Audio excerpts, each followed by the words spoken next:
this. Oh, I don't have the audio working, but that's okay. Hey everybody, good evening. We're back again. It's Wednesday. It's time for mob programming. We're looking forward to that tonight. That'll be our primary focus. Um, yeah. But first, I want to get on Project 4. So as I've been saying, this is the first time I've ever offered it. I'm gonna put my glasses on because I can see you because there won't be anybody remote. There you go. Um, and I'm curious about what you thought, what your experiences were like. Saw a bunch of submissions come in. Most of them looked fine, but I'm just kind of curious about like what it was like and how and how well prepared you felt you were for relational databases.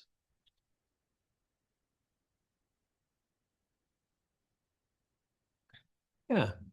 So I thought that I understood the assignment, but then I realized that there were a lot more layers to it that I didn't Mm. realize and thought that you like asked about them. Like I thought it was really fine and like, unfortunately like it all kind of crept up at the end. So I feel like there should have like maybe like if there was just like a little bit more clarification like in the like assignment, that would have been a bit better. But like yeah, I feel like I should Yeah, what are a couple things that like you definitely wish that you had known like the first time you read the assignment as opposed to like working on it for a while and going back and forth? Because yeah, I mean, I really appreciate you reaching out on Slack as much as you did. I think that helped, sure it helped other students as well. Like what are like the couple of things where it's like, well, if you had said this, it would have made more sense. like I didn't, okay, so like I thought that um that we were just like creating like the database file in in like the project format and that we were like reading from a database file Gotcha. and then like thinking out, but like I think like the converter made sense, but then like the database jumper and loader like also kind of made sense, but I had to like like add some extra methods in those in order to like make it like just more clear and like have like more functionality than like than what the than what the is it interface like Yeah, yeah, like the interface, yeah. yeah. Dumper and parser interfaces. Yeah. Good. I'm glad that you highlighted because that was one of my big questions going in too, because as we talked about a little bit on Monday, the semantics of the dumper and the parser don't really fit as well with the databases, the database concept as they did with the file concept, where like the idea with the file is just like, oh, you've got the object in memory and just write the whole thing out every time. Where you could do that. As a matter of fact, there was a great discussion about some approaches that you could take to do that, but you just had to be more deliberate and more careful. I can see where that'd be confusing. So that's something I should definitely highlight in the assignment. If I give it again and say, hey, this is, it works, it's conceptually a little bit different. Or maybe I could even yeah, maybe like I could even discourage the use of the dumper and the parser because maybe that sort of doesn't make sense. But although I don't know if that would like have to change, make you change your project, your main a lot. I don't know. You have to think about it. Nice, thanks. Other observations for project 4, yeah. Yeah, I think it's the whole like the mismatch you're talking about. From my admittedly very limited experience with this sort of like the data access object type Hmm. of like uh API sort of like layers. It's almost like you're creating like a more like a friendly, like easy version, easy way to interact with the database. Where you're just like add to database that like check for this and like Yeah. having some way to just be like, yeah, you don't need to like dump it all. You can just like add a phone call, like check for a phone call, Yep. something like that to make it more like more map more to how you think you would interact. Good. Yeah. Yeah. Good. Thanks. And I guess, yeah, then one of the things that could be different about this assignment is pointing it out that it's like, hey, the data access, the way that you work with the data, yep, is a little bit different since it's in a database. It seems appropriate. I could highlight the DAOs because I think one of the early questions was like, well, do we really need these DAOs if everything's happening inside the dumper? I'm like, oh yeah, maybe you don't. Huh. And it's like, what's the lesson that I want to reinforce? Maybe the lesson is like, hey, we're going to have a different way of modeling and accessing the data in Project 4. Yeah. Okay. Thank you. Appreciate that. Yeah. Yeah, I guess two things. One, I guess I don't know, like maybe some guidance about viewing the data in the database. Mhm.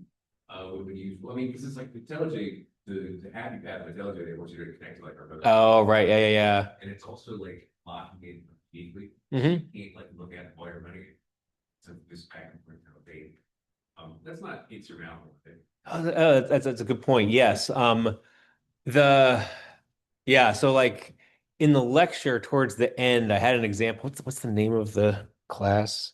Yeah, I use it in the grading script. Let me go find that. Yeah, I guess we could have did that. Yeah, I mean, sort of like oh yeah, like this thing, there's the execute H2 database statement, and then there's also a what was the name of that other class? It was there's the helper, and there's print H2 database schema. Actually, I ended up using, this is what I use in the projects actually to inspect the database file. So yeah, my intent, and here again, the assignment didn't call out this class or the H2 database helper. And there were a number of both questions, and then I gave feedback to people on their projects where it's like, oh, if you had used, create file-based connection, it would take care of the fact that like this needs to be an absolute path and things like that. So I was like, darn it. I mentioned them in the lecture, but I should have emphasized them in the assignment because my intent was that, oh yeah, right, you would use these classes as part of development to, do things like, inspect the database after it's been created. So thanks for pointing that out. Yeah. But I guess that's part of the evaluation of this is like, hey, there's some requirements that are maybe unspecified as opposed to an assignment, right? Or is that the feedback? And so I guess one thing is every time I connect, I would just try to recreate the tables just so I didn't, Oh, right. Yeah, yeah. if not exists, for anybody. But it's in. Yep. Yeah. And I think that, yeah, another thing that I realized, like, oh, yeah, right. There should have been, yeah, either an example, yeah, like an example. I think I ended up checking in some code to check that, to say, oh, yeah, only if, only created if it doesn't exist already. Yeah. So then, yeah, right. That really should have been there in the program. So, yep, lessons learned. No, this is good. No, I appreciate it again. You're guinea pigs for this one. And so then you're not literally guinea pigs. You're all very nice people, humans, right? Yeah, I think. Um, excellent.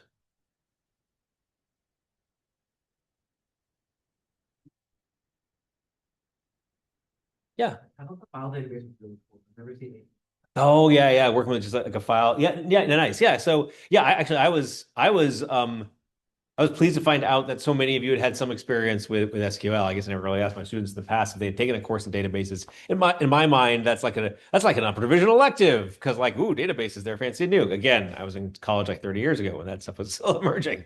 So it's like I don't think of that as being sort of a core curriculum. And I'm glad that so many of you had seen it in that 300 level course, whatever it was. And so then, but yeah, things like working with embedded databases or just writing a file to disk is oh, I don't know, a little different than sort of the standard. Oh, you've got Oracle running over here and the server, and that's what you deal with. So good, glad that you get to see that. Yeah, relational databases can be used for small applications, not just like big, huge distributed applications.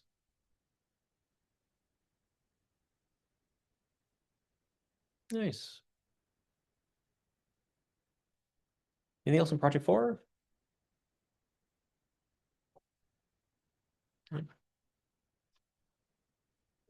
Um, any thoughts on Project 5?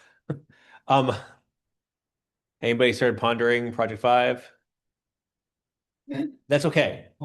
Yeah, pondering. It's like, yeah. Because it occurs to me that we'll dive into Project 5 in some good detail on Monday. So and Project 5, well, let's do Wednesday after next. So then, if I were in your shoes, and sort of the question is like, hey, between now and Monday, how much investment am I going to make in Project 5, knowing that we're going to talk about it a lot? We're going to be changing the code to make it look more like the phone bill application, less like that dictionary application. Um, I think my recommendation would be the following. Um, if you need to get caught up in this course, or you want to get, you want to get caught up or ahead in other courses, maybe this is like the weekend to like focus on other classes because we'll dive back into this Monday. What I do recommend that you do is to refamiliarize yourself with the project, is to look over the PDF again and then also go through the recording from, like, it was last Monday. No, no, no. Where did we? Oh yeah, I guess like last Wednesday. That was only a week ago. Yeah. Rewatch this to sort of remind yourself like what the pieces parts were and how it runs two programs. They all talk to each other. Honestly, taking, an hour to do that is probably the best way to prepare and get your head back in the game. But then prepare to sort of, we'll do a bunch of refactoring, and we'll talk about the unit tests, and we got a lot of stuff to cover on Monday. Um, yeah, to then make sure that your head's in the game for Monday. Nice. Okay then. Anything else before we dive into mob programming? No. Okay. So on Monday, we did an operating theater exercise. Thanks again to everybody who was here in the classroom and participated in that. And for folks who are remote or watch the video, I hope you sort of got an idea of what mob programming is all about. And tonight we're going to practice it. So what we're going to do is take advantage of the four projectors in this room. We'll have four mobs, which will be perfect for the number of people in this class. And what we'll do is we'll review the kata that we're going to do, and then we'll break up into mobs and do it.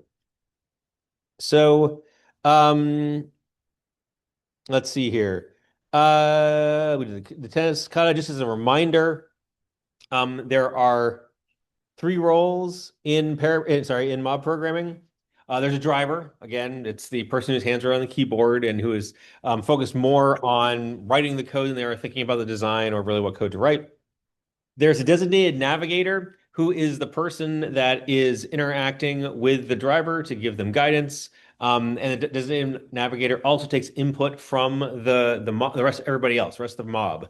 And so then the third role then is the mobber. And so this is the person who is looking to inform the advice given by the designated navigator. And so I think hopefully you got a feel for what the dynamic was like on Monday. Yep, there are people talking back and forth, and there's sort of more to pay attention to, but you also have more brains on the problem, and that will allow us to to approach more complex katas, which we'll be doing tonight.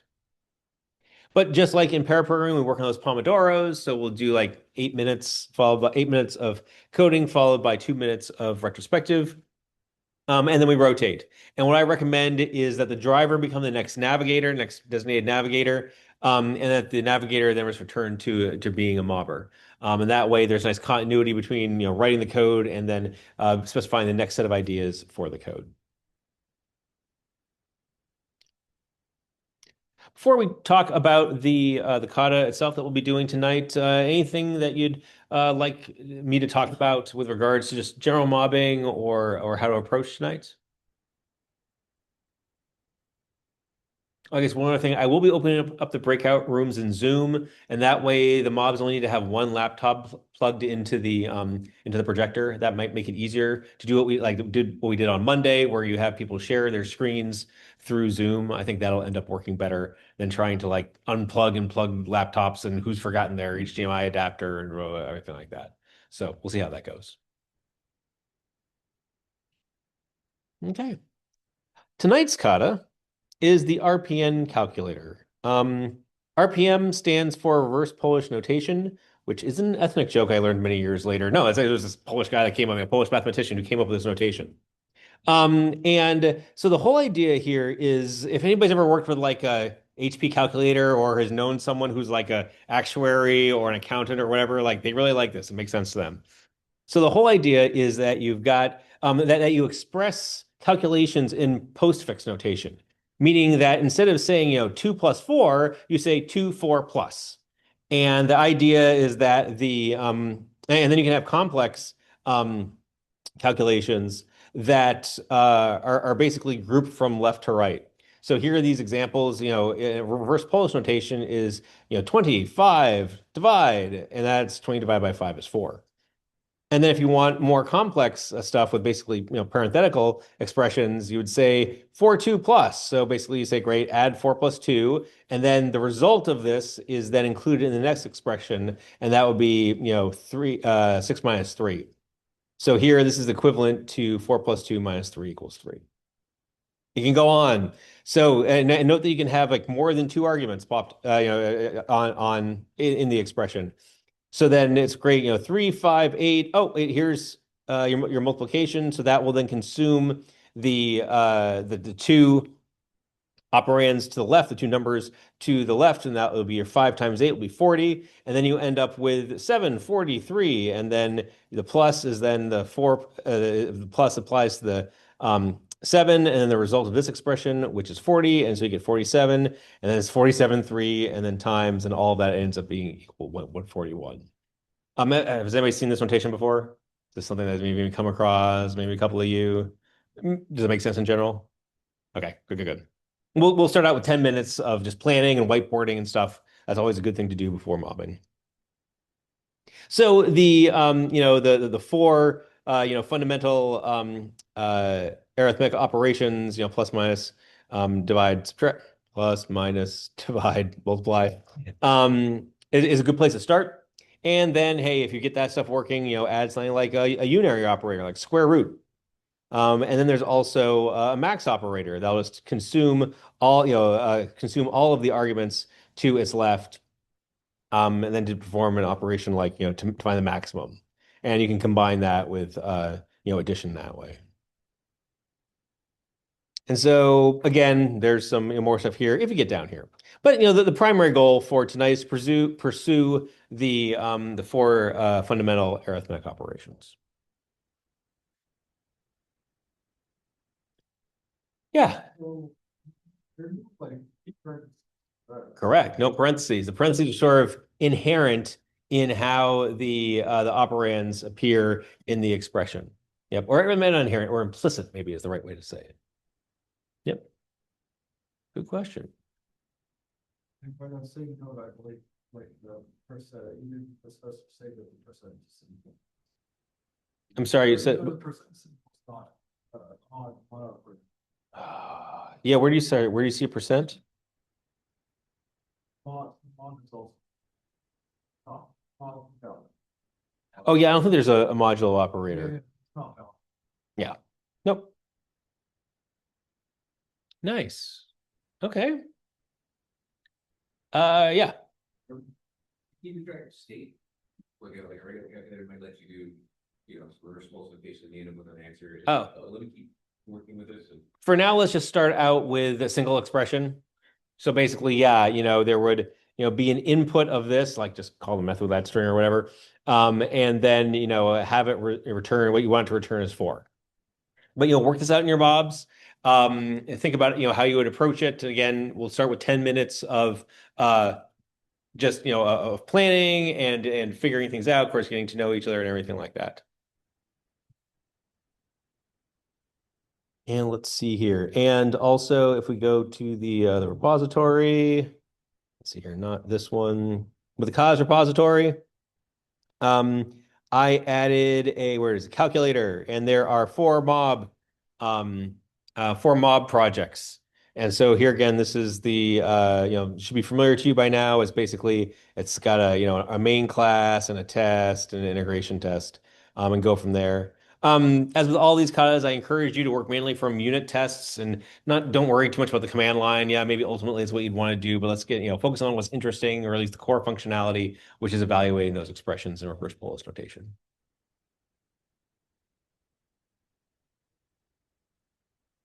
I'd like you to use the projectors so that everybody can see, and I strongly encourage you to rearrange the desks and the tables and everything like that so that people can comfortably rally around this stuff.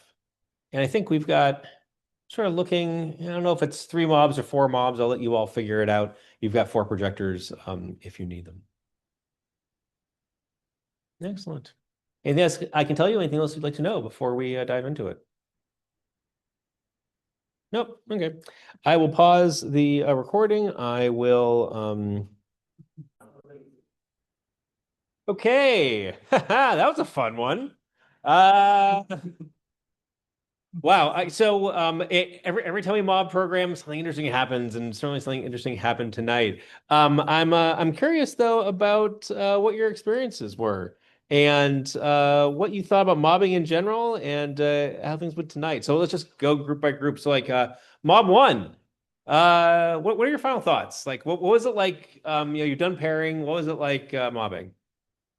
A lot of ideas, especially Mm, at the beginning, there's a lot of ideas.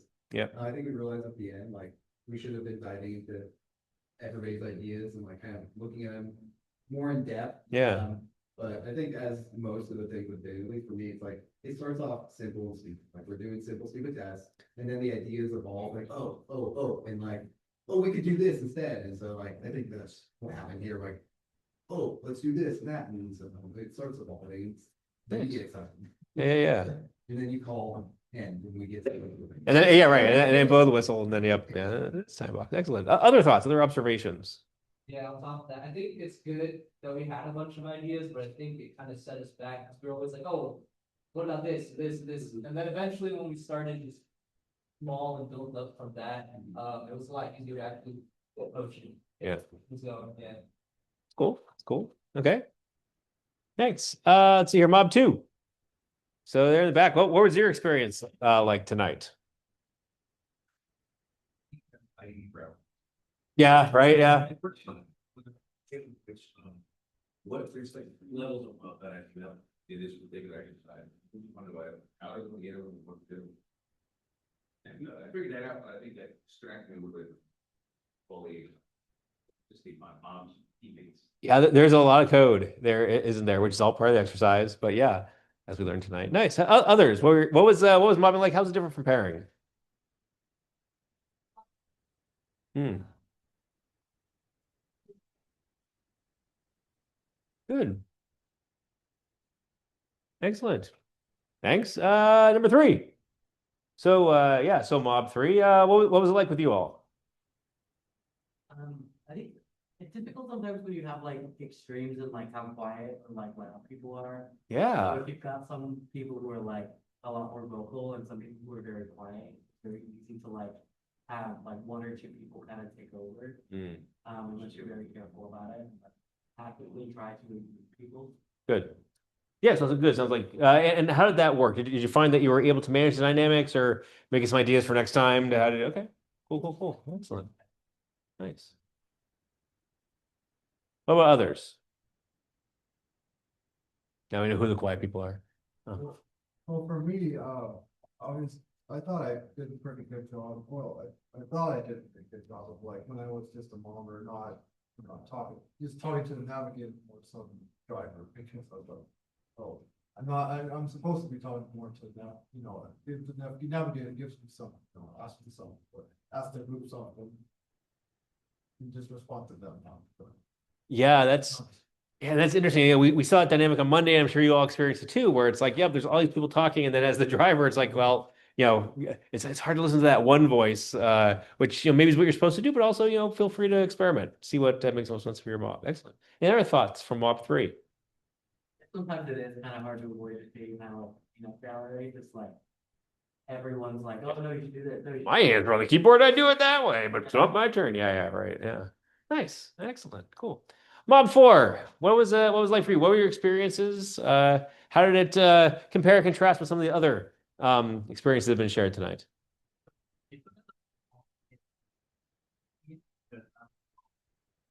But other than that, like it's based, it's we got to get everybody on the same page, right? It's easier to do that in a pair, but like in a mob, I brought this up on Monday. Yeah, right. But after we get everyone going, we have like our algorithm. We have like the method to which we're going to do this implementation. Everything like after that, it's just like okay, now use the person who's just kind of write the implementation, like. Because like we all know what the outcome is going to be. We know what the steps are going to be. It's just a matter of strictly, all right, how do we write this rule? How do we do this well for us? And I think, yeah, it became lost when we were at the Nice. Okay. Good observations. Others in the mob. What was it like? Kind of just said what other people said, like even with like a group of 4, I kind of noticed it started getting a little bit more difficult, like making sure that everybody had a chance to speak, so making sure we're talking over each other and trying to figure out like with all these different ideas of how to tackle it. what's maybe, like sometimes you just gotta make a decision. Yep, he's got to try it out. That's the nice thing about the Pomodoro too, right? Because you have this natural break point of it's like, okay, well, shoot, that was a dumb approach. Okay, fine, and then like you can always discard it or figure out what you need to do afterwards. Good, good, good, excellent, awesome. Okay then. So that was mobbing. You'll have two more opportunities to do it. Next Wednesday, you'll be another in class. And then the Wednesday after that, you can be remote if you'd like. Remote mobbing is a thing. Recommend that you give it a try. But we'll see how it goes. In the meantime, have a great weekend, everybody. I got through running all of the submissions through the script. There were a handful of people that had a couple things that I'd like you to fix and adjust. Otherwise, if you didn't hear from me, if you didn't hear from the greater email, your project's good to go. Have a great weekend, everybody. We'll see you again on Monday when we dive back into Project 5. Please put the room back to the way you found it, and bring the cords and the cards back up to me. Thank you. Yeah, I don't like him. Okay.